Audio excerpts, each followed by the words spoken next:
Assalamu alaikum wa rahmatullah wa barakatuh. Welcome to another episode.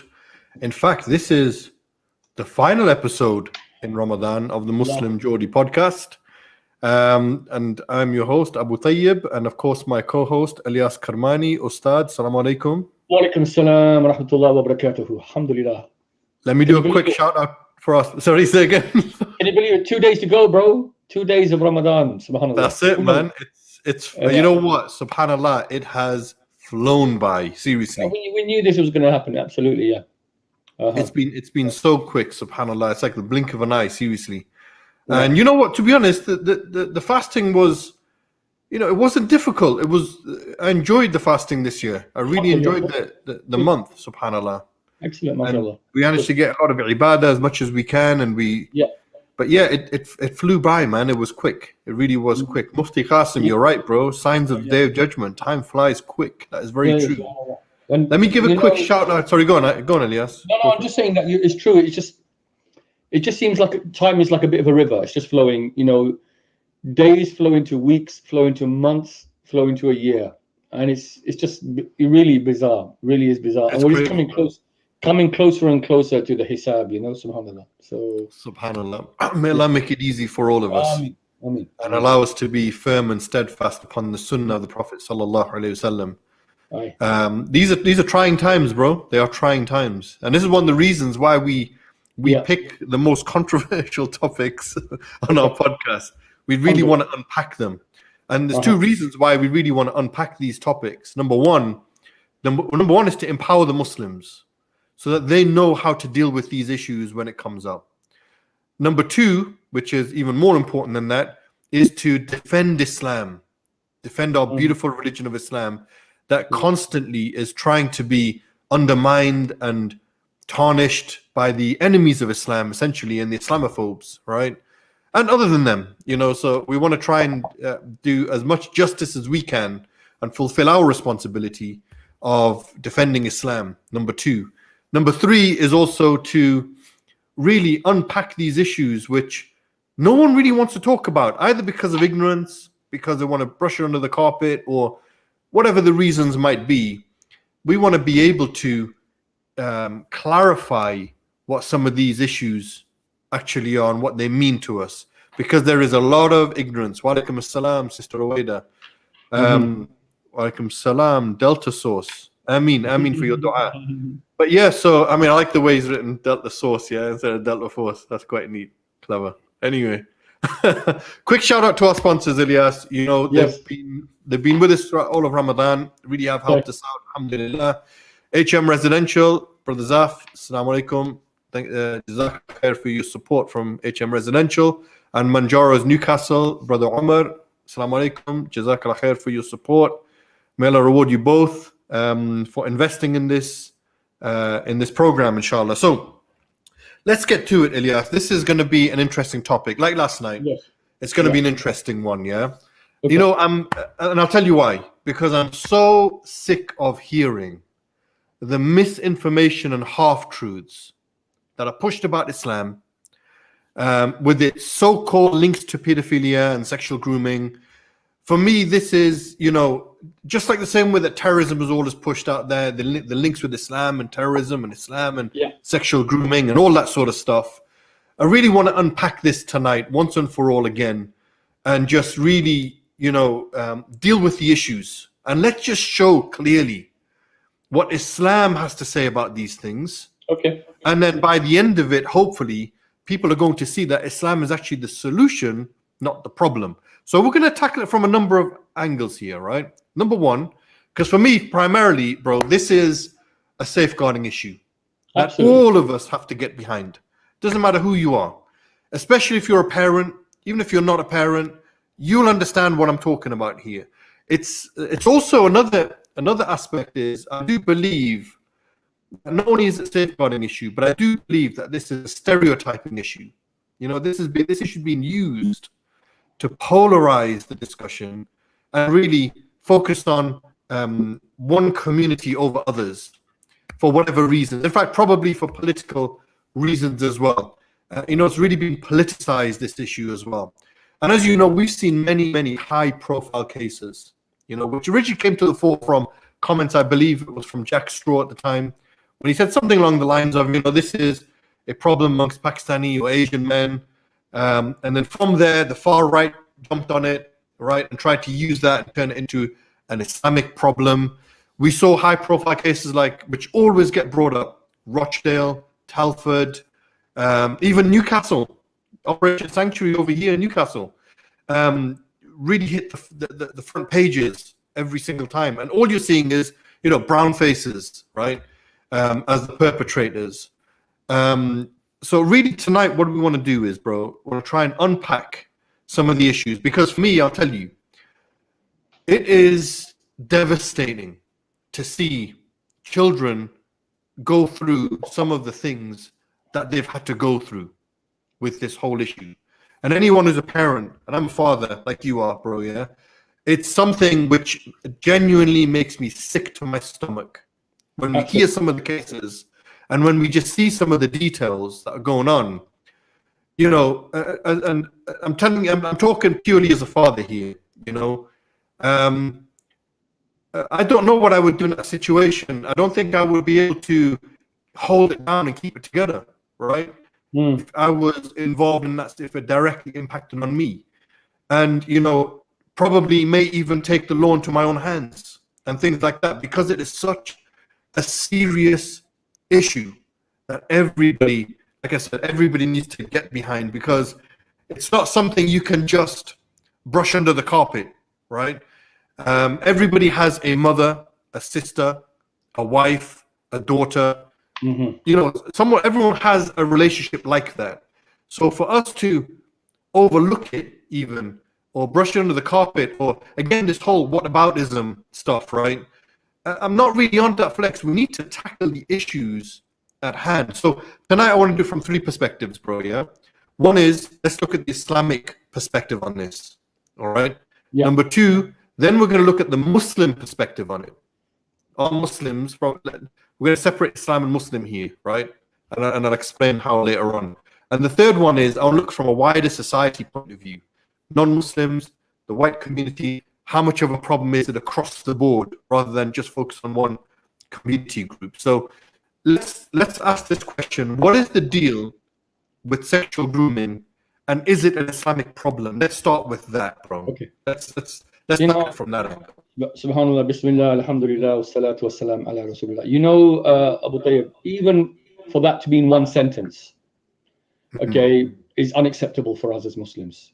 You know, 100%. It's really unacceptable for Islam to even be in any way, shape, or form equated with the abuse of and the rape of our children, okay, of all children.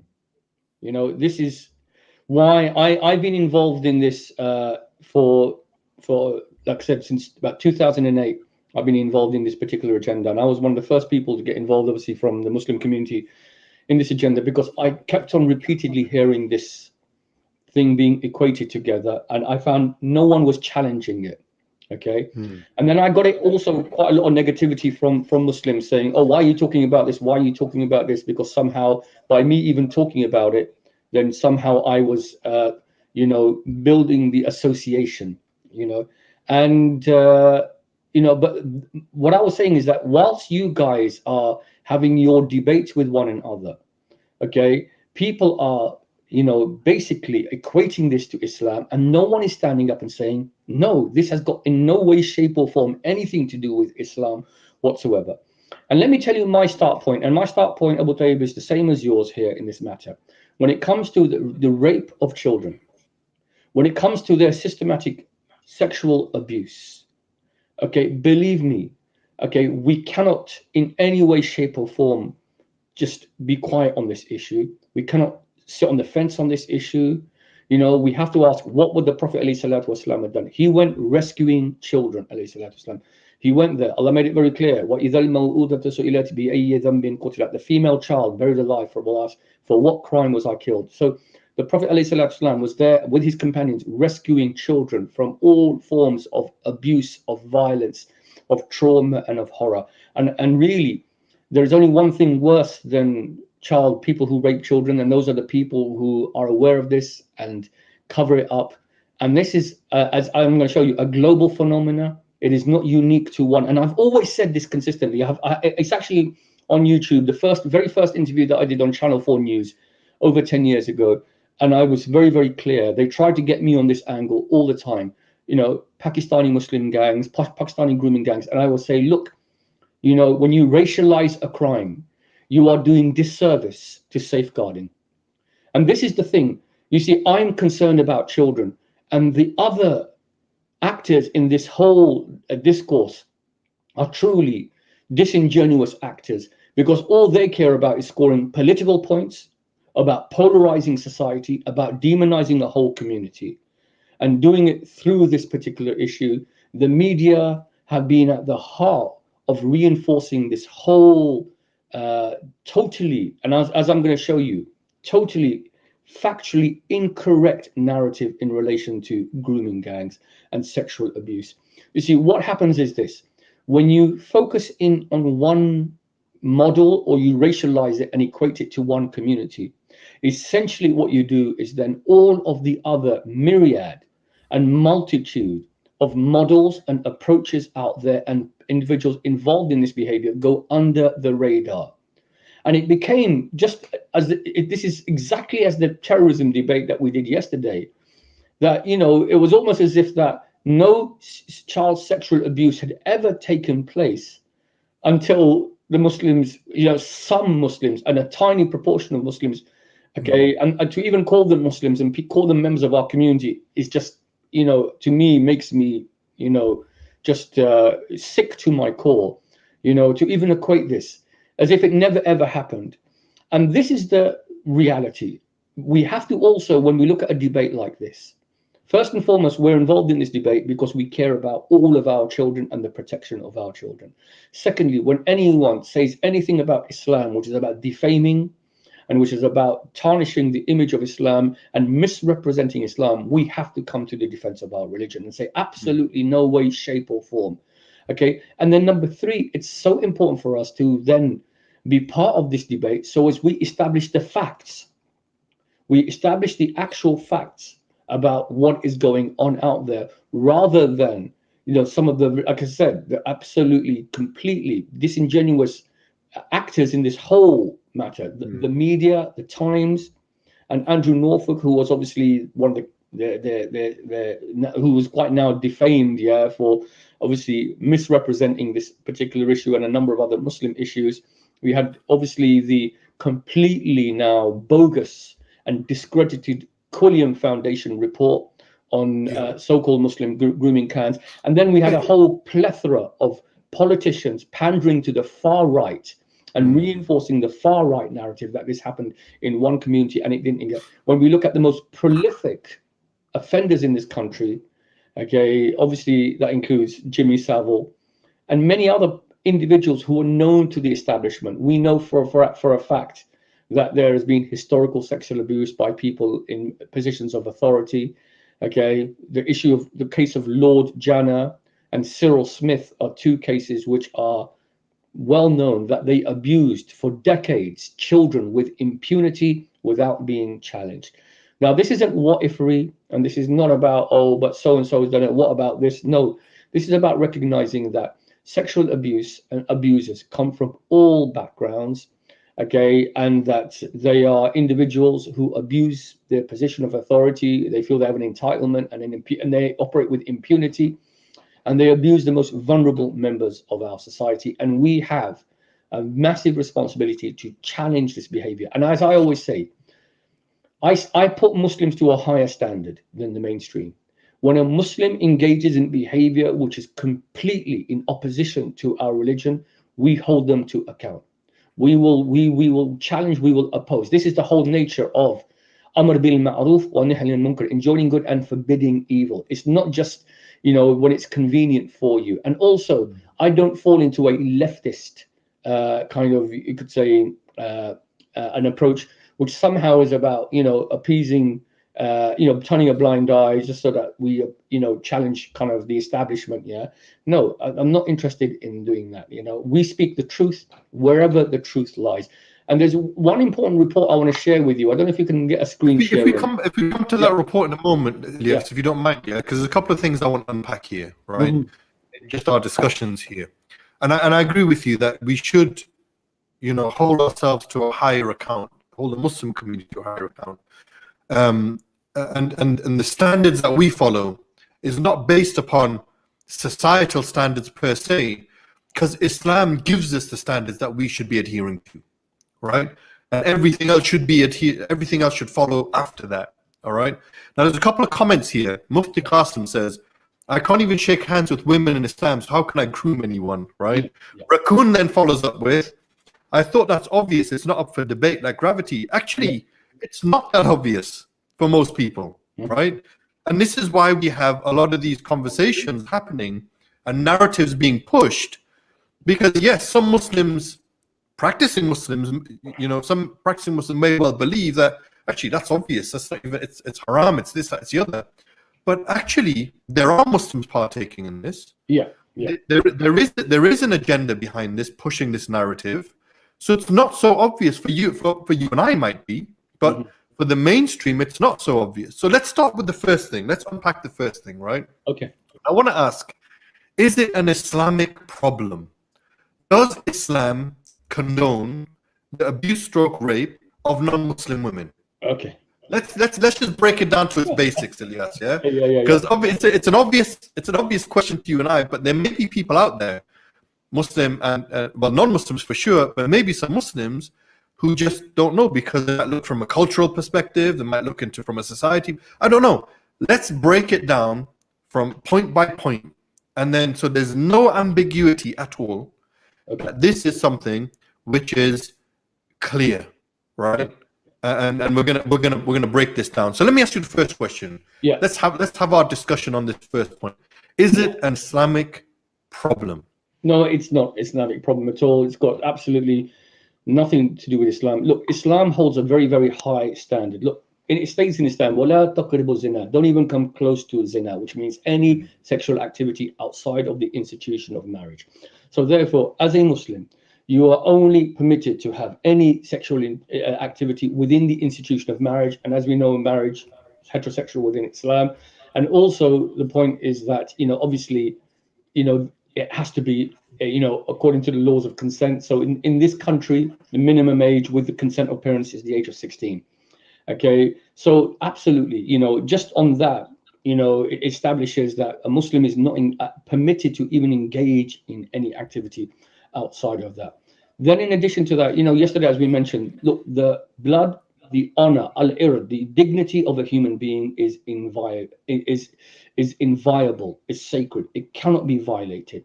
And obviously sexual violence, rape, sexual abuse is a horrific violation of an individual's rights.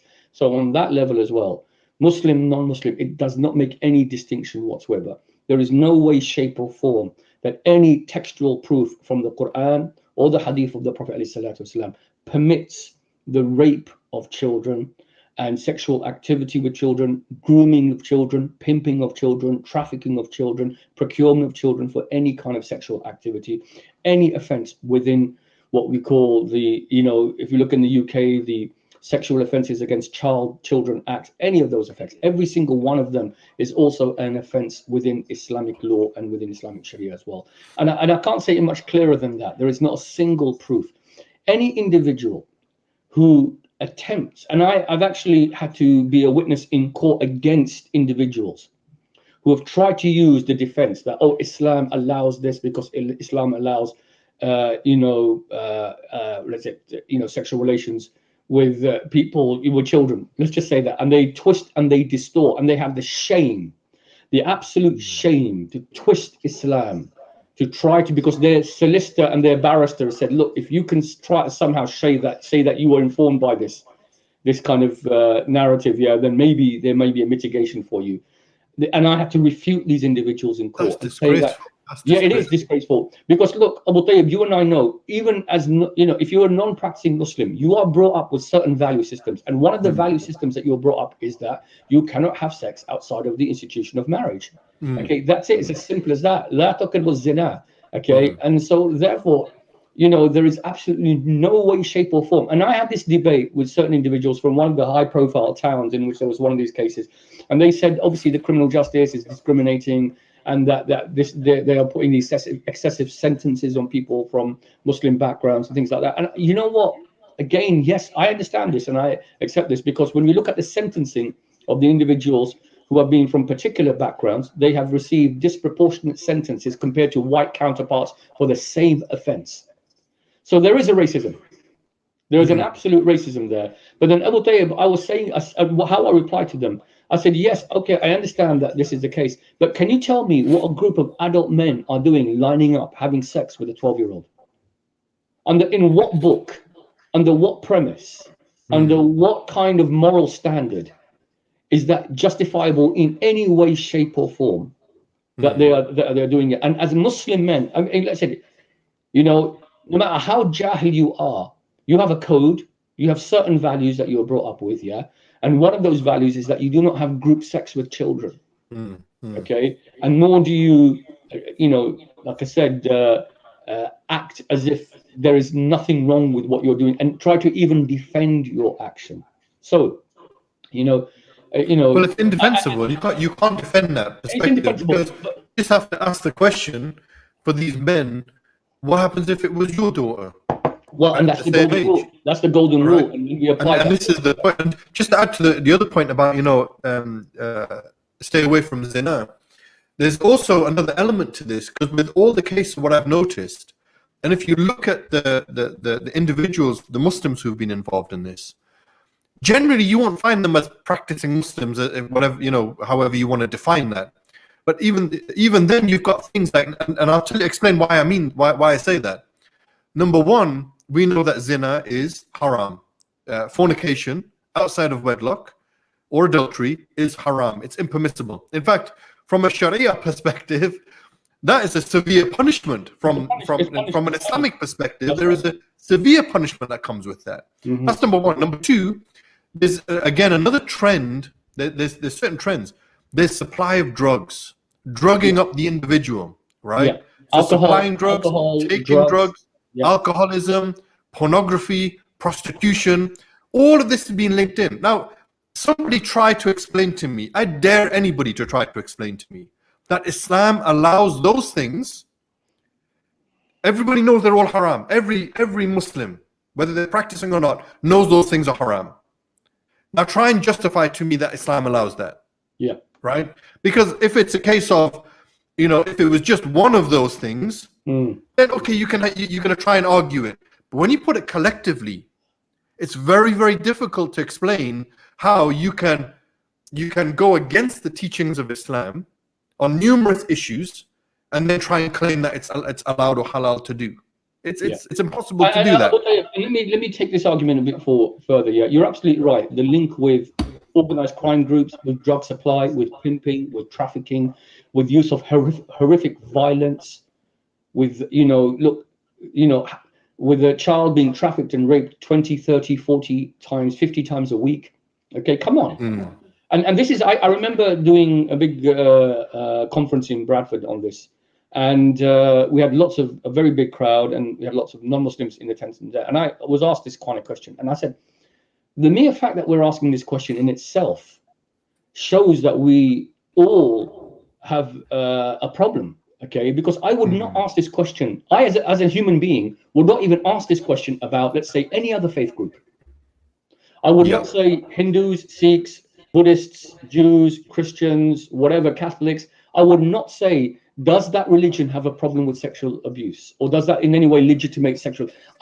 Is it inherently linked to Christianity or Catholicism? Exactly. With the amount of pedophilia that goes on in churches. No. This is the whole thing. You wouldn't make that. It wouldn't be right to make that link. Yeah. Because we know that all religions, okay, have certain values and aspire to higher values, and all religion. There's not a single religion on the face of this planet which allows or legitimates the abuse of children. So if every commonsensical human being makes that point, so how is it suddenly when it comes to Muslims, people start thinking, oh, there must be something, and this is a deliberate strategy by the media and by the right-wing media to basically associate and demonize, okay, and establish another one of these stereotypes with Islam. And well, there's also a historical element to this. That's right. Through the actions of a small group of people, then obviously extrapolate that to the whole. Because there is a historical element to this, and you'll find this generally with fascists, and this is sort of fascist behavior. You'll find that when they want to otherize a community group, you saw this in Nazi Germany. Yes, we saw it. You saw this and you saw this in the United States during the times of transatlantic slavery. What they would do is they would picture and paint a picture that the Jewish community are sexual predators. Beware of them. Don't let your women near them. Yeah. And they use this as a propaganda tool, by the way. Right? I went to Poland. Yeah. And I was in a museum there, and it was showing me. I saw that the covers of the newspapers, which was caricaturizing Jewish people, Jewish men in particular, as sexual predators. Don't let your women near them. Blah blah blah. The same happened with the African American community. That they would say that they are, savages, and they'll take your women, and then they're going to do this with them, and they're going to do that with. And this is all part of feeding into the narrative, the propaganda, and what it was all about was essentially white supremacy, right? There was an element of that, of why we have to characterize certain community groups who are not like us with fear, so that women don't mix with them, we don't marry them, and then and so on and so forth, right? So there's a historical element to this as well, which links into this to say that these are savage people. Therefore you can't, we have to paint them in that particular picture, and this is something I'm going to move on to something slightly different from this, right? Because it interlinks. There's a comment here that Zain the Pain says, I think this problem is worse up north. And in some Muslims, I've encouraged, they believe it's their right to do this to anyone who's non-Muslim. And I'm going to link it to last night's discussion, right? With ISIS and the Yazidi slave girls, right? Is there a link or a justification there? I mean, I know what the answer is, but I'm just going to do it for the sake of the viewers. Yeah. Is there a link that, some Muslims believe, who may even have the same ideology as ISIS, I don't know, that actually because they're non-Muslim, we can take them as slave girls, therefore we're allowed to do what we're doing. Yeah. I'm just following the line of thinking here, right? So break that one down, because it links in slightly to what we were talking about last night. The whole idea of this is Dar al-Harb, and you can take the women and you can, have them as sex slaves and all of that sort of stuff. Break that down, bro. Absolutely, I'm going to absolutely break that down. But just before that, I will tell you the point you make about the othering process. One of the most reprehensible crimes in a society is the rape of children. If you want there to be what we call mass opposition against a particular group, you equate that group with one of the worst crimes in our society. I will tell you, I work in prisons, and I think you've worked in prisons as well. Yeah. You know that the worst individuals in prison are who? Are the other pedophiles. Okay, what they call the nonsense, absolutely. Across the whole of the prison, they have their own separate wing, and you know why they have their separate wing? They have separate wings because they fear that they're going to be killed. They will because you can be a murderer, you can be a thief, you can be whatever, but you can't be what they call the VPs, right? You can't be a nonce. You're just not going to last. And that's why every society, when it wants to demonize and vilify the other, it portrays them as sexual predators, sexual deviants, who are preying on the purity of your children. Now, again, why this is such a supremacist and a distorted narrative is that what they fail to recognize is that pedophiles actually do not discriminate. They abuse all children. Yeah. And I said this for a while time. Do you think that these so-called individuals were just targeting non-Muslim girls? Absolutely not. No, not at all. They target every single vulnerable child which does not have who's lacking what we call protective factors. Yeah. And that includes, tragically, girls from our own community, Abu Tayeb. And I know this because I followed this all around all of the pockets where in the UK, Bristol, Birmingham, Telford, parts of London, obviously Rochdale, Rotherham, Newcastle, all of the various places. I followed it, and what we have found is exactly that girls from Muslim communities were targeted, were abused, but those girls will never come forward, unfortunately. They are invisible with victims. And the reason they will not come forward is because, as we know, the issues around bestie, honor, and everything else, yeah? So these guys do not discriminate. They target everyone who is vulnerable. And really, one of the things you have to realize, there is no such thing as what we call sexual grooming. Okay, there is no crime even called child sexual exploitation or sexual grooming in glands. This is not a crime. This is actually, these are all what we call methodologies subsumed within the overall category called CSA, child sexual abuse. And child sexual abuse occurs here in the UK in many ways, shapes, and forms. Okay, and now this is the interesting thing, linking onto your thing about the Yazidi slaves, Dar al-Harb as an ideology. These, bro, just before that, yeah.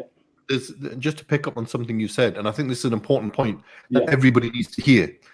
The way that this whole issue was framed from Jack Straw, all the way through up until now, that includes, as you mentioned, the Quilliam Foundation, the far right, and so on and so forth. It's that Asian stroke Muslim men are the perpetrators and young white girls are the victims. Absolutely. Now, this is hugely problematic, or for a number of reasons. Let me tell you how problematic it is. I remember doing a training session for practitioners in a city, a very large city, very diverse city. And I said to these practitioners, because I train safeguarding teams. So I said to them, do we have a problem around sexual grooming? And you know what? People in that group said, we do not have a problem with grooming in this area because we do not have Pakistani men.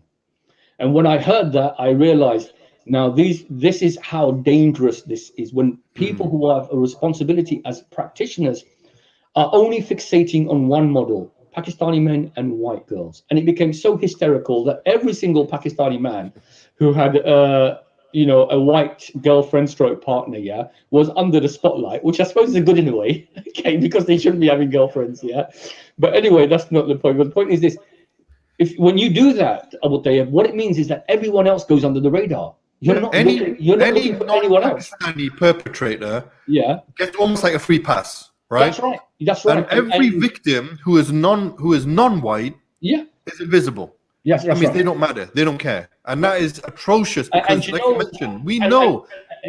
And you know, back about 2008, when I was involved in this, I was obviously Street UK was running, and we noticed in Street UK that gangs, the gangs we were working with, this was normalized behavior, that they would have what we call party houses, and that girls would be coming to these party houses and they would have to do what we call lineups. I won't go into the details of what that means, but you know, the boys, and they were generally boys under 18, and the girls were under 18 as well, and basically children were raping children.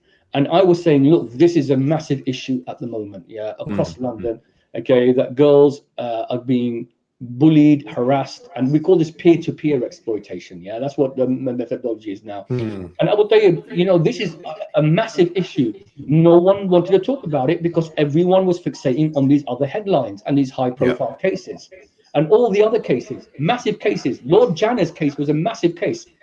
He was, an MP in Leicester who abused, and it's well known now, it's documented, for 30 years he was involved in abuse of children. Okay, he's passed away now. He never had to face his accusations and his charges. Okay, and now also, I don't know if you realize that, you know, one of the big issues now is about sexual harassment and the culture of sexualized bullying, which is taking place in schools up and down the country. You know, this whole campaign now, which is around it, because now people are starting to wake up to these issues. Now that we stop fixating on one model, we're actually recognizing this is a massive issue that is manifest and expressed in many ways, shapes, or form. Going back onto the point around, well, it's not just the schools, bro. Look at the big outcry that came out of universities, but also football coaches. An unbelievable amount. Barry Benning, the Berry coach, and even what's his name? That the Borough, the winger from Middlesbrough. What's his name? Yeah. He's just been recently released. I've forgotten his name. Okay. And there's so many things to unpack here, bro, and there's so many things that we need to touch upon. And I've actually collected all these cases. You know, I'm not able to present it today. I've collected all of these cases. You know, and across the and I show all the full scale of cases. It happened in swimming, okay, with swimming coaches, with gymnastic coaches in America. Yeah, it's happened with obviously with all faith communities, priests, unfortunately, who have access to vulnerable children, have abused children across all groups. You know, it's happened in the school system. It's happened in the youth offending system. It goes on and on. Okay, the scale of the violence and sexual violence and abuse that is out there, and it spans, like I said, all communities. Now, why certain individuals from Muslim backgrounds use this, that, oh, this is something which has a legitimacy in Islam? Why they try to do it? Let me tell you why they try to do that. Because this is one of the worst crimes you can possibly do. Okay, and you have to actually face up to the fact that what you are. And what you are is a disgusting, despicable human being who's raped a child. Yeah. Now, rather than accept that and have that label, you say, oh, no, look, Dar al-Harb, we're living in a land where we can take slaves. So here we have people who are so ashamed, they will twist and distort the Islamic narrative to legitimate their sick perversion. That's what it essentially is. Yeah. Because otherwise they'd have to accept what they are. And Abu Tayeb, let's be also clear, this is not always about girls being sexually abused. We're also talking about boys. Boys as well. Yeah. You know, and the boys don't come forward for the reasons of there's a bit of an echo there, Abu Tayeb. I don't know if it's because of your mic there, yeah? Okay, the boys don't come forward. Let me tell you why the boys don't come forward. Quite simply because of the shame, because of the issues around, you know, again, just being able to talk about the horrific abuse that they go through and they experience. I want to make it absolutely clear. We said this yesterday. ISIS had zero legitimacy, and its enslavement of the Yazidi people was a crime, was a reprehensible crime that had no justification within Islam, because the Yazidis were living under protection, and therefore what they did was completely reprehensible. The reason they did this is to kind of appease their perverse followers who want to, you know, use this as a way to legitimate, you know, their own perversions. And I know again I've collected the evidence on these cases of individuals who were grooming girls online in the UK, getting them to come over, and then, you know, obviously raping them, abusing them. So this is something which we know. And again, people don't like to hear about it, but we have to speak against it. So absolutely. And there's a comment here which is just exactly what you're saying there. Because what I wanted to do was, first of all, make it clear, crystal clear, that Islam is free from this. That's number one. Mm-hmm. And it has to be made absolutely clear from that, from every angle. Islam is clear from it. Islam does not condone it. Islam is actually the solution against this type of behavior. And like I said, the punishments from an Islamic perspective, under an Islamic establishment, an Islamic government, would be so severe for this type of behavior for the perpetrator, regardless of who it is. Now, there's a comment here by Sister Shabnam, she's one of our big supporters. Salam, walaikum salam. Alhamdulillah for speaking so openly about this topic. Too much damage and trauma has been caused by decades of brushing these issues under the carpet without addressing the problem. And I think this is why we do these shows, right? Because there is, look, we're not saying that there's no problem within the Muslims. We're not saying that. We're saying Islam is free from it, but like every other community and community group, there will be some people who are involved in this type of behavior. So we need to distinguish between the two, what Islam says and what some Muslims might fall into or might do, right? And they don't represent the deen of Islam when they do this sort of stuff, right? So that's number one. Number two, there's another comment here. Salma Abdul Rashid, I agree with Raccoon, but we have some sick ones to whom don't understand what is Islam, and they've been taken for a ride by shaitan. It is a sickness, it's a perversion, it is definitely not Islamic. And there's a comment here by Sister Shama Saeed. Many factors make up such individuals. Bad upbringing, zina for men in some cultures is not even punished or called out by parents. Seen more like that's a man, misuse of Islam in their favor, desires, egos, the list goes on. Zina for men is awarded with marriage, hushed away to maintain family or personal status, make permissible non-Muslims as targets under the reference they are kafir. Then she goes on to say they believe they can save their women to give them halal pleasure, but all of the practices of Islam don't apply. Ignorant, disgusting individuals, sorry, animals. I agree with that. Absolutely, totally agree with that. You know, this whole idea that, you know, some certain women are not virtuous, so therefore there is almost a legitimacy for doing that, and our women are virtuous. Absolutely not. We take a very, very blanket approach to all women of all backgrounds, that every single one of them cannot be violated. Okay, so I want to make that absolutely clear. This whole idea that I don't know which politician said that this was easy meat. They used the term easy meat. That was Jack Straw. Yeah, Jack Straw. Okay, Jack Straw said. And it is really such a disgusting comment, really. Okay, you know, you're right. Maybe that is the mentality of these certain individuals. But what Jack Straw didn't realize is that they were also abusing any child that they came across. Now, Abu Tayeb, I've just literally finished a 25,000 word report, and it's on suicide. And in my report on suicide, where I interviewed, 30 people who have been affected by suicide, including families of people who have taken their lives, I will tell you, you'll be not surprised to realize that a significant number of the individuals I worked with were abused as children, and the trauma of that abuse was the reason they took their life. So this is how serious this issue is. Yeah. And they were abused by family members. So again, what is interesting is this: most sexual abuse doesn't occur in what we call gangs and groups. Most sexual abuse is what we call is someone who is known to the individual. Who's known to them. Is usually within what I call the intra-family or in a social group that they know, coaches and priests and what have you. And that's across the board. That's not just within the Muslim community, it's across the board. People taking their life because of sexual abuse and the trauma that this has caused is across the board. That's how serious this is. Now, again, it's not just what we call the pornification of society, the normalization of sexual violence, because these aren't the reasons why. The reasons individuals commit this reprehensible crime, because sexual violence is a crime of power and control. So let's be absolutely clear about that. They feel they have the impunity to do it. Jimmy Savile got off on the fact that he could get away with it, using his power, his position and authority to go with impunity and abuse children in hospitals, anywhere that he wanted to do that. We've got recently accusations against a particular actor at the moment, and that's again the same thing. Just because I'm famous, Harvey Weinstein, all of these individuals, all of these accusations which are out there, okay, what makes these individuals is the fact that they feel they can operate with impunity. They feel they're entitled to do this behavior. They get the power trip on this, and dominating control and abusing others.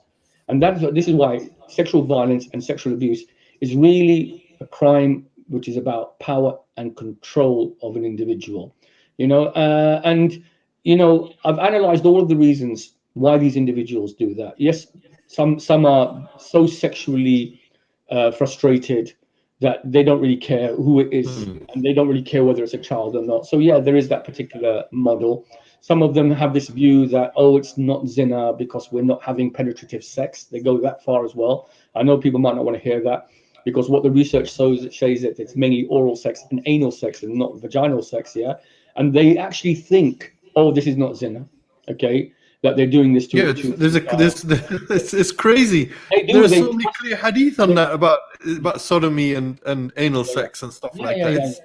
Regardless, it's not even they can't even make the argument. It's so ridiculous. And so look, I think we've kind of made this argument very, very clear. But I think Abu Tayeb is really important for us to also relate this to the actual facts. Okay. Yeah. Because the reason the media and the far right latched onto this is because this narrative was promoted and allowed to proliferate without it being challenged with evidence and facts. And that's why we as Muslims, when we're involved in this discussion, it's very important for us not to emotionally react. It's like Allah Ta'ala says in the Quran, بِنَبَإٍ فَتَبَيَّنُوا. When news comes to you, verify it.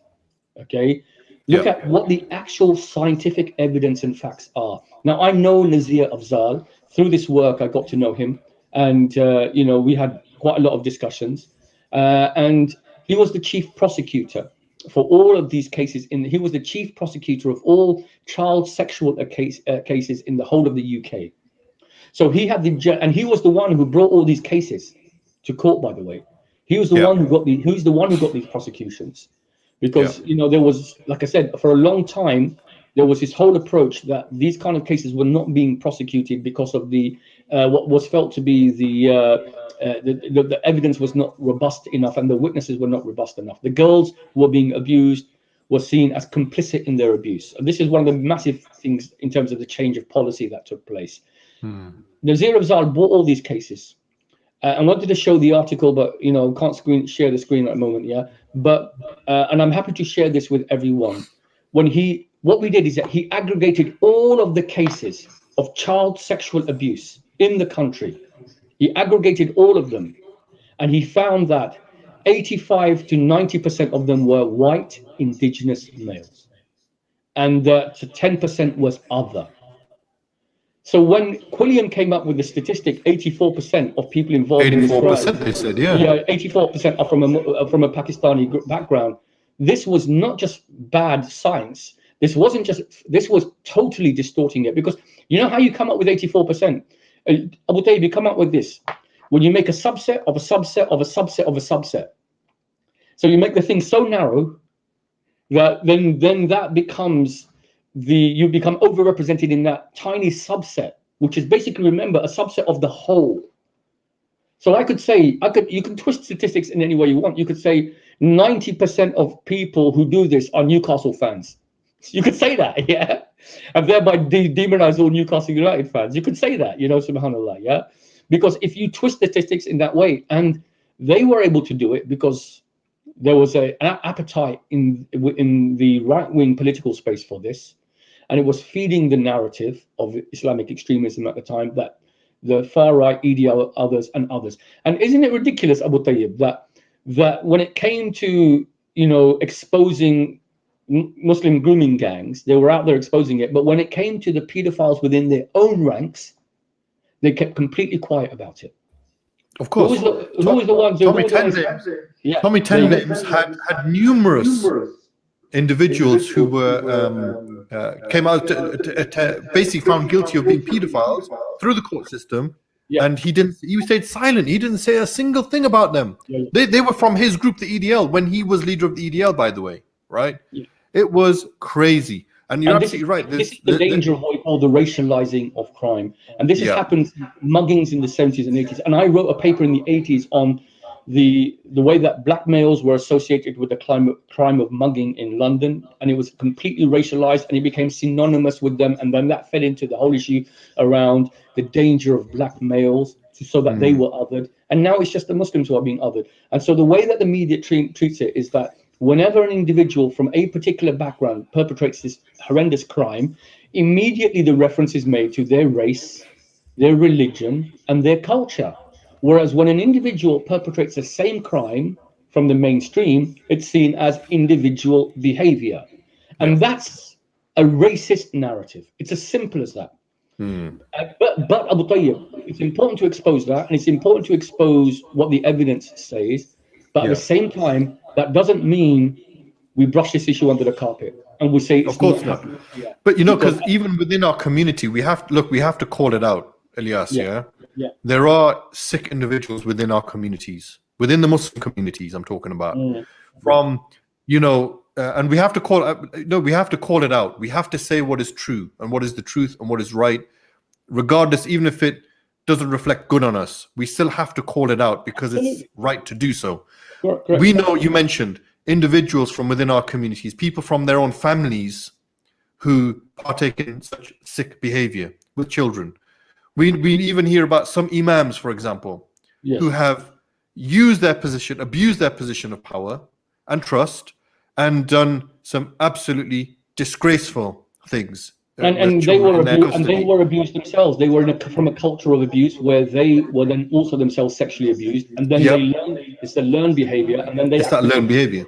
impunity as well, and they abuse other children. You know? It's that cycle, right? That keeps going. We know about, even sexual, what do they call it? Predatory imams, right? The whole culture. Do you remember back in the 90s? Yeah. Which came out later on. Predatory imams, who basically use their positions of, I'm the student of knowledge, I'm the sheikh, right? And then using that in a way to do disgraceful behavior with some of the sisters, right? We know that's been happening. Absolutely. And that has to be called out for what it is. And we have to be able to speak out against it and even name and shame these people, right? We have to do that, because this, I'm telling you, this, and I know people, victims of this, it destroys lives. I've seen it with my own eyes. It does destroy lives, right? So we're not saying that, there's no one in our community that does it. Of course not. We're not saying that. There are people, just like in every other community, that abuse their positions of power to behave in a way which is, again, an Islamic, right? And Islamic way. Example, I don't know if Sahil can pull up that report, but last year, I think there were what we call 75,000 reported sexual offences against children. 75,000. And actually, what the research shows is that this is still significantly underreported. Now, based on the totally distorted Quillian figure of 84%, are you saying that of the 75,000 offences, 84% of those were from that community? And that's how ridiculous the science is. Now, again, this is about how ridiculous the media is. We had so much representation around grooming gangs. But then when the Home Office under Priti Patel, and she writes the introduction to this report, brought out their report on child sexual exploitation. Can you go to page 8, please? Yeah.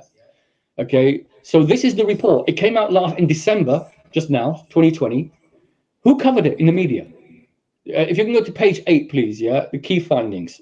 Okay. Keep on scrolling. Yeah. Is that page 8? Okay. Okay. Stop there.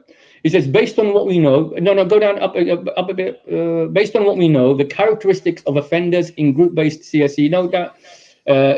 Stop, please. Yeah. Okay. Based on what we know, the characteristics of offenders in group-based CSE include that they are predominantly but not excessively male and are often older than sexual offenders in street gangs. Okay, but younger. Okay, so that's the other thing. And then it goes on. If you go further down, please. Yeah. And basically what the report says is that they are 80%, I think 84, 85%, okay, from a white background. Okay, let me see, where is it? Implications for both. No, if you go back, the kind of abuse when launching groups. Stop. Okay, and they talk about men who have access to potential victims and act with impunity, as I've said.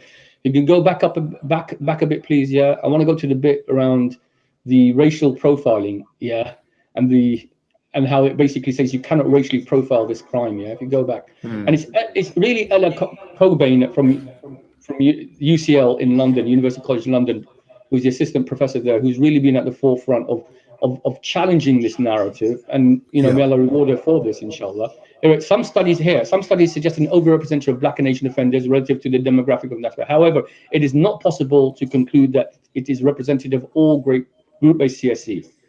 Okay, so basically the report dismantles the whole thing. Okay, although it says yes, there are some cases, but to extrapolate this as all cases is grossly incorrect. So there you go. There's the evidence, guys. There's the facts. Yeah, and that is what it is. And yet, when this report came out, I don't think much of the press covered this report at all, and that just shows you how it just wants to persist with the narrative. So now coming back onto so thanks for that. If you can take it off now, please. Yeah. Okay. So really, I'm not using that to just say that there's no problem here. Let's jog on. Yeah. Let's just bury our heads in the sand, because absolutely not. We're not going to bury our heads in the sand.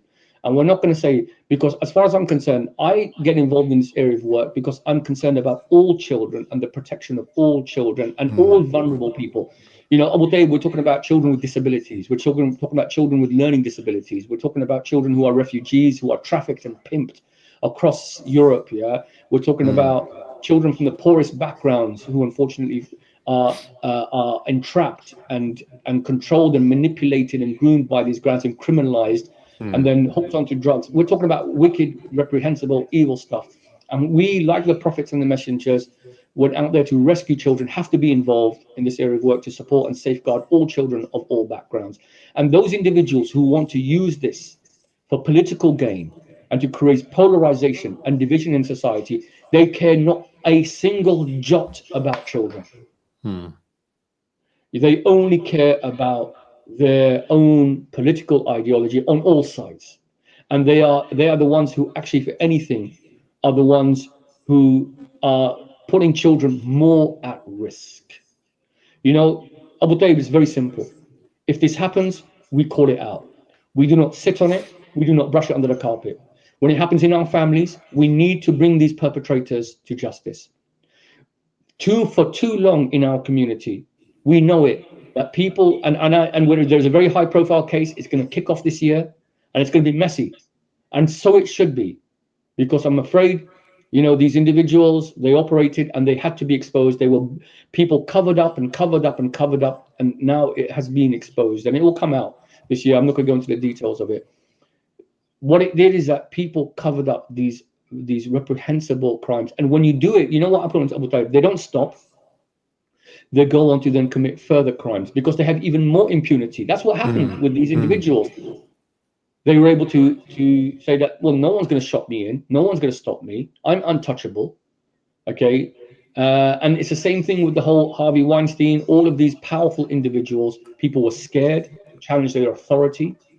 People felt that no one would listen to them. And alhamdulillah, now I think there is a change in the tide. There's a change in the kind of environment out there. And we are finally listening and recognizing that you know, we are not going to dismiss or completely disregard what you've gone through, but, you know, we show solidarity with the victim. We always show solidarity with the madloom against the zalim. Absolutely, absolutely. You know, while you were talking there, I was just remembering that, you know, there's been some things in the news recently as well. Germany, they've just exposed a child trafficking sex ring, which had 400,000 members. Imagine that. Yeah. You know, it's crazy. Some of the things that you hear and see, it is crazy. And so I agree with what you're saying. There's a comment here by Sister Shama. She says, parents have to take a stand, regardless if it is against a spouse or child or relative. Let's raise our boys properly. We also need our brothers in Islam to stand up for justice, stand by these families, these mothers, sisters, and daughters. Yeah, absolutely. I think that's, again, it sounds like common sense, but it's not really happening, is it? We have this strange phenomenon of what I call externalizing, which is that if it's happening in Palestine, then it will launch a million people in a campaign, you know. But when it happens next door, we just completely turn a blind eye. And that is not justice. And that is not standing up for justice as well. That is completely selective justice. And yeah, you're right, people have to be brave and stand up for it. And, you know, these rings are going into the hundreds of thousands. You're right, you know, these are individuals who are procuring children, who are procuring sexual images of children. I know this is distressing for people to hear. And there is an audience out there, a global audience of people who want this material. And they are from all backgrounds. And that's why I say, Abu Tayeb, by involving themselves in this crime, do you know what they do? Is that they actually remove themselves from Islam. I'm not making takfir of them. I'm saying that they remove themselves from our values. They remove themselves from our human race. They can't even be seen as human beings. You know, that's the way that they are. They're completely, you know, a species unto themselves, you know, and you know, and you know, subhanAllah, that's why, you know, for too long it's this crazy, has gone on. bro. It's really crazy, you know, and what we had, and this is the other thing, and I said this actually in my interviews over the last 10 years. I don't do much work on this so much now, but I obviously do a bit still. It's interesting, you know, anyone who worked in the, you could say, child sector from in the 50s, 60s, 70s, 80s, and even into the 90s. And we're talking about children's homes. We're talking about young offenders institutes, what used to be called borstalls. We're talking about youth hostels, all these kind of things. okay, you know, youth clubs, they were infiltrated. And that we have historical sexual abuse that has gone on for decades and decades. And I know individuals who are adults who are my age, they were sexually abused in these homes, and they've tried to, and in the past, no one listened to them. They tried to take cases against their abusers, and what we call, they were closed ranks, their cases were dismissed. And these individuals, I'm telling you, Abu Tayeb, they really were, their mental health has been absolutely devastated by it. And now and what I felt was, again, this whole grooming gang story was another smokescreen to kind of like obscure people from decades and decades of historical child sexual abuse, because everyone was just fixating on this new kind of model and this, you know, this particular group, and they were kind of completely forgetting that, you know, actually this has gone on for millennia, for thousands of years. And here, you know, I'm telling you, anyone who worked in homes in the 60s, 70s, 80s will tell you, and children who were in these homes, they will tell you they were targeted, and that they were, you know, that this was rampant and taking place. And will also say that you're right, you know, they were complicit. There were people complicit in covering this all up, you know. Nowadays, alhamdulillah, we have a lot more safeguarding. If cases take place, they are reported. What was happening in the past is that there was just no reporting of these cases taking place. That's it. It's as simple as that. You know, it's interesting to say that, because one of the reasons why I'm not really a big fan of, you know, supporting these orphans in other countries abroad. Yes. Orphanages, sorry. Supporting orphans, yes, definitely. But yes, when charities set up these orphanages, where are the, you know, over here we've got a lot of, in the West we generally have, in UK certainly, we generally have a lot of safeguards in place, right? Generally speaking, it's a lot stricter, and there's a lot, but in some of these poor countries there's nothing there. And when you give your money to set up these orphanages, have you done your due diligence to make sure that there's no abuse going on? And there's a big scandal with one of the big charities. It was, you know, it came out in the news and stuff, that there was abuse going on in the orphanage and stuff like that. I mean, we're giving money, we're giving our hard-earned cash charity for, obviously supporting the orphan is something from our deen we have to have, but do your due diligence, make sure that they're doing the things. It's not just a smash and grab for cash and then they're setting something up for the sake of setting something up, but there is proper things in place. It's crazy, bro, and this is one of the reasons why I'm very wary about it. The whole agenda of Every Child Matters, the whole agenda of safeguarding and the protection of children, these are all established in the Quran, and they're all the verses which are based on the protection of the orphan child, and do not violate the wealth of an orphan child except to increase it. All these principles, and the fact that how the Prophet ﷺ said, do not violate the rights of orphans, and the safeguarding and the protection of orphans, because the Prophet ﷺ himself was an orphan.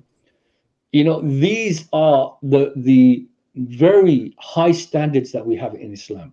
And this is another proof. This is the point I'm trying to make, Alyas. This is another proof against those who say that Islam is inherently or has something to do with, you know, this sexual grooming and stuff. Look at the orphan and those who have been abused. You know, not always, but there is a significant enough proportion of young people who come from these sort of broken home, these families and backgrounds. Look what Islam has as a solution to safeguard the rights of these vulnerable people, vulnerable children. This is the standard that we have to adhere to, and this is what Islam teaches us. If some Muslims don't follow that, then you can't blame Islam for that. Just want to, you know, move on to the final point of this discussion, Alyas. I think this is a very important. We've looked at the problems. We've looked at the situation for what it really is on the ground. Let's look at some of the solutions now, right? What can parents do to safeguard their children from predators? And it follows on from this comment that the sister made earlier, you know, raising our boys and, you know, to raising them properly and correctly and stand up for justice and, you know, stand by the families, the victims. I'm going to say something, and you know what? Whenever I say this, I'm afraid parents, they don't like it when I say this. But one of the big problems that we have in our community is a massive culture of denial. Okay, if you do not teach children what is sexual abuse, what is inappropriate touching, how does a child know when a so-called trusted individual says this is all right to do? And look, I did a conference with a Muslim sister who was sexually abused by her uncles. I think I'll spare people the details of what she said, but really, we need to hear it. She didn't know what they were doing to her at the age of about 7 or 8 or 9, and they did this for about 11, 12 years. She didn't know this was wrong. This is her close relatives. She didn't know this was wrong because no one's ever told her about aura, about satar, about zina, about inappropriate touching. And you know why, Abu Tayyib, people say, oh, we can't tell our children this stuff because, it will somehow sexualize them. Yeah, absolute nonsense. What's sexualizing them is this abuse. Okay, what's destroying them and devastating them is this abuse. Yeah. I'm afraid you have to, in an age-appropriate way, tell your children that if anyone touches you like this, it is impermissible. If anyone puts pressure on you and sexualizes you like this, it is impermissible. And then another really important thing, and this is the 2010 government report on what they called it, the hypersexualization of children by Dr. Linda Papadopoulos. Yeah, it's out there, you can download it. And what she identified was that back in 2010, children are being exposed to adult content online. Yeah. Now, we're 11 years later, really, the whole technology has moved on enormously. And basically, as a result of this, children are in vulnerable spaces in the online space. And I think there was a report last year that I think I think 1 in 3 children has been sexually harassed online and has had inappropriate sexual advances. 1 in 3 children. Subhanallah. This is really serious. So honestly, bro, when you're saying all this stuff, it makes my blood boil. Honestly, it really does. I really get worked up about this stuff because, when you were talking earlier on about the young girl who it was normalized, she didn't know that there's something that it was wrong. It really, really does wind me up, bro. Honestly, it does. And it's scary times, bro. That's all I can say. We're living in an era now where it is,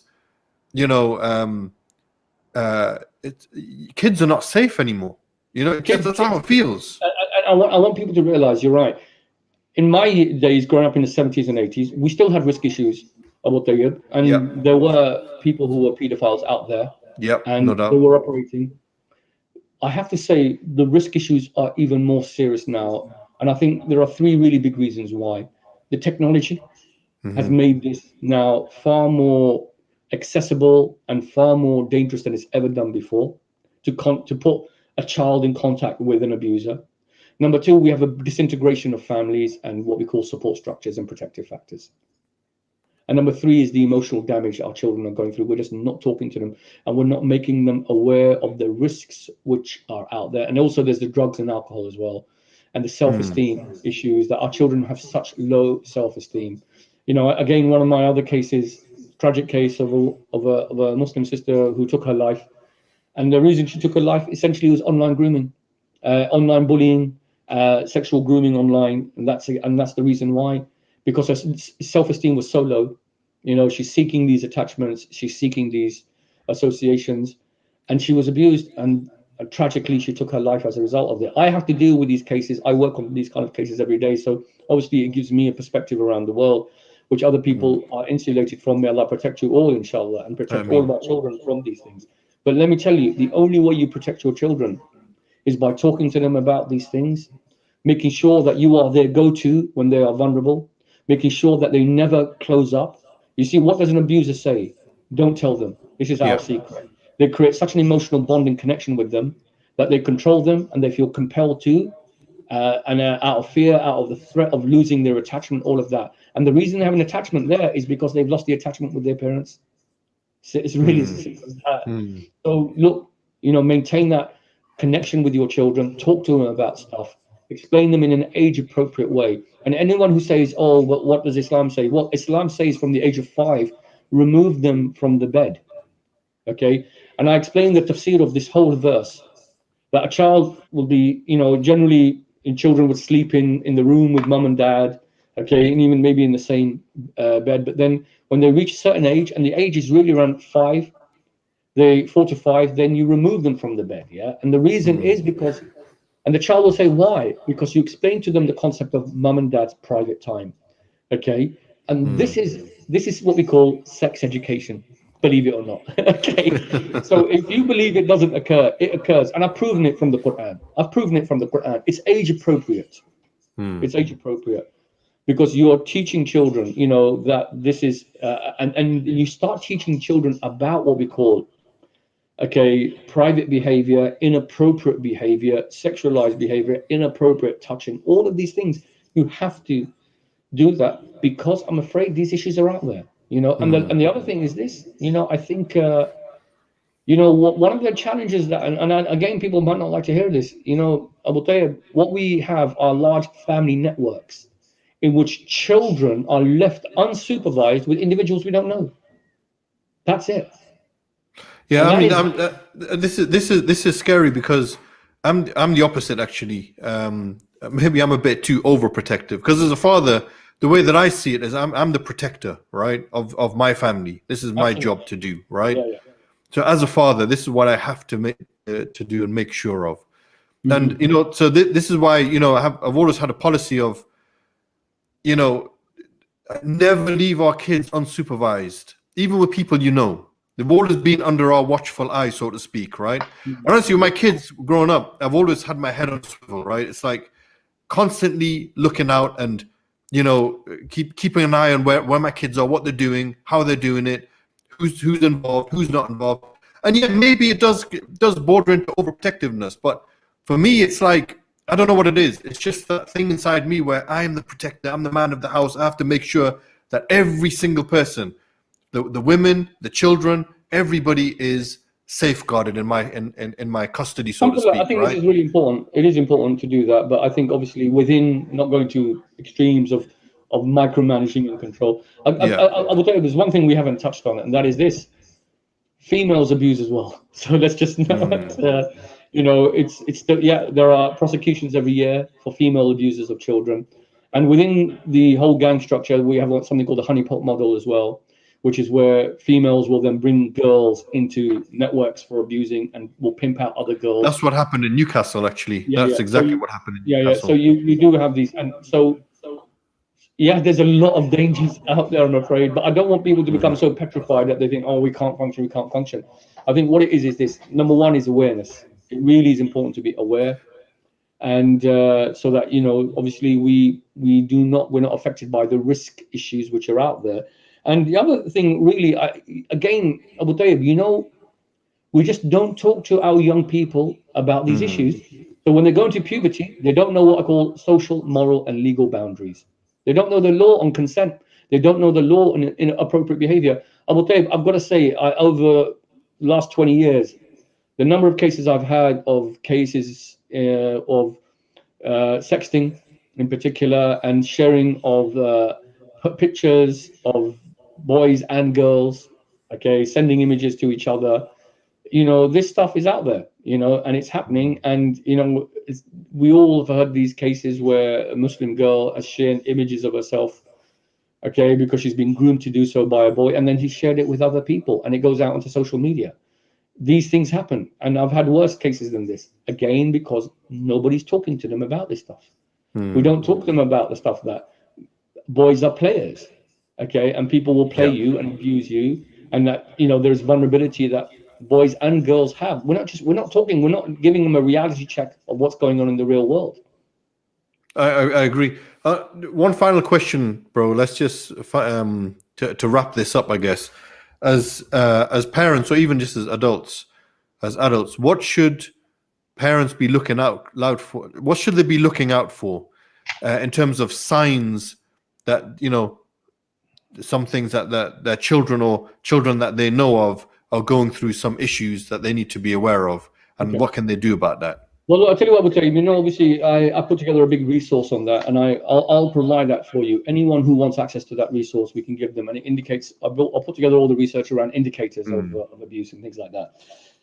There are 3 really significant indicators of abuse, okay? The first is what we call missing. Okay, what do we mean by missing? If a child cannot account for their whereabouts, whether it's in the online space or the offline space, that means they've disappeared and they came home late, half an hour from school. Let's just say something like that, and they can't account for where they were for that half an hour, or that they're engaged in behavior where you cannot in any way account for what they are doing in that period. This is a massive risk issue, not just around sexual abuse, but around a whole range of other potential risks as well. Gangs, drugs, criminality, various other things. So the number one is what we call going missing. Number two is association with other older children, not in their peer group, who perhaps have a negative influence on them. So the peer group is very important. Do you know who their friends are? Do you know who they're associating with them? And do you know what the influence that that peer group is obviously having on them? The third thing is obviously their mental health. You know, when you see children going through distressing mental health issues, when they become disengaged, when they become depressive, when you can see that clearly they're suffering from some kind of anxiety, then again, this is another. When you see erratic behavior, mood swings, dissociation, don't just say that this is a moody teenager or a moody child. No, there is an underlying reason as to why that is happening. So those are just three really important indicators: missing, peer association, and mental health.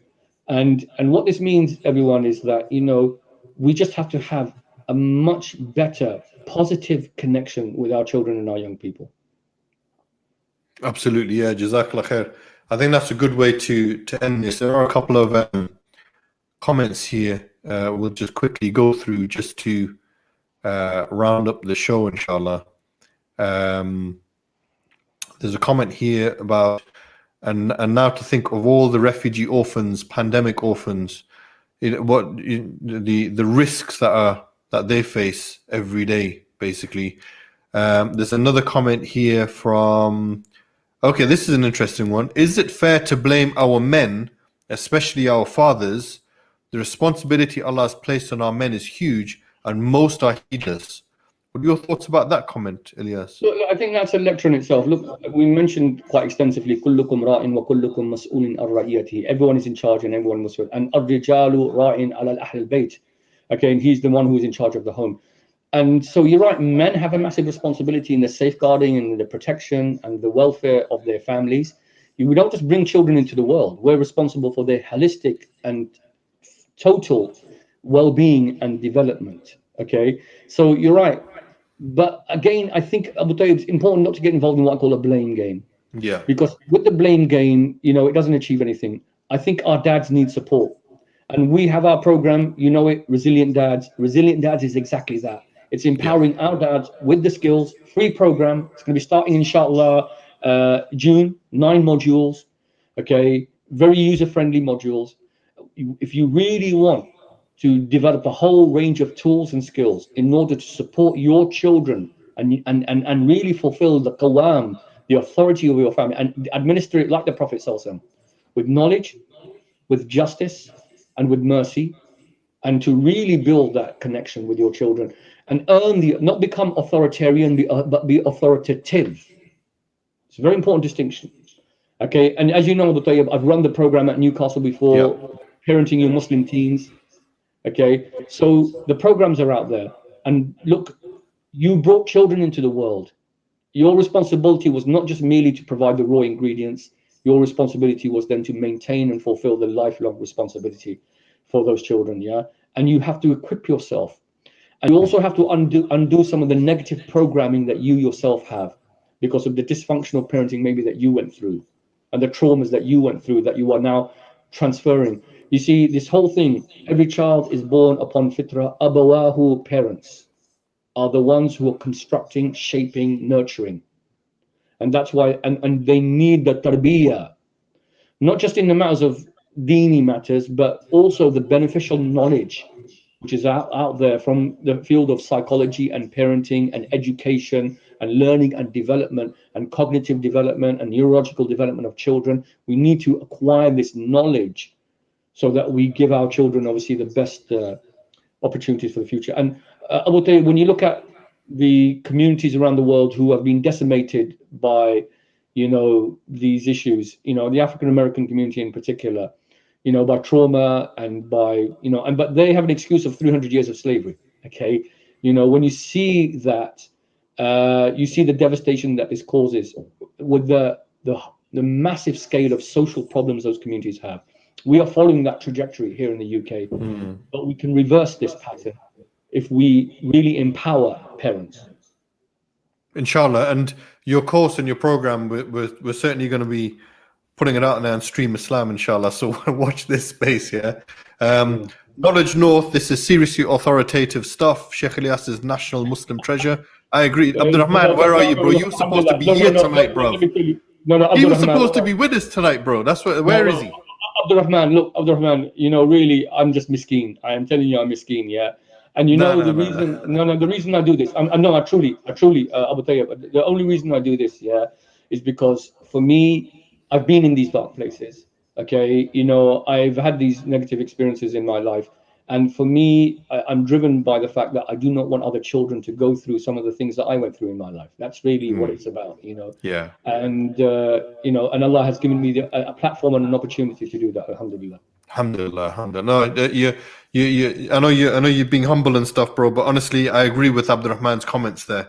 This is, there's very, very few people who have the knowledge, the experience, and the know-how on these type of topics, and are as active as you are on this. And it's may Allah preserve you and keep you firm upon this, and make more people like you as well to further this work. Inshallah. Couple of quick other comments. A very, very beneficial conversation. Jazakallah khair. May Allah bless you both. Read and teach your family members Surah Yusuf. In this surah, you can find solutions from all questions about sexual abusing. What we have to do against our abusers, we can find in behavior in Yusuf alayhi salam. Sister Ruwaida says, Jazakallah khair for the live stream, brothers. Very important and pertinent topic.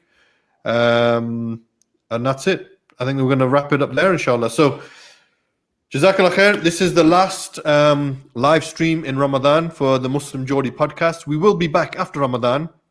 I'm going to plan quite a few programs, inshallah, to continue throughout the year.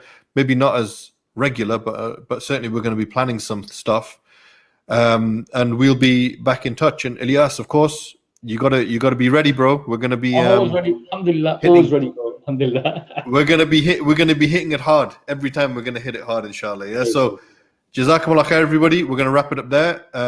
Make the most of the final days of Ramadan, everyone. Sorry, if anyone wants to join the programs, drop an email to IDC. Yeah. And we will put you onto our mailing list. Yeah. Drop an email to info@idcnortheast.org, and then we'll get you signed up, inshallah. So.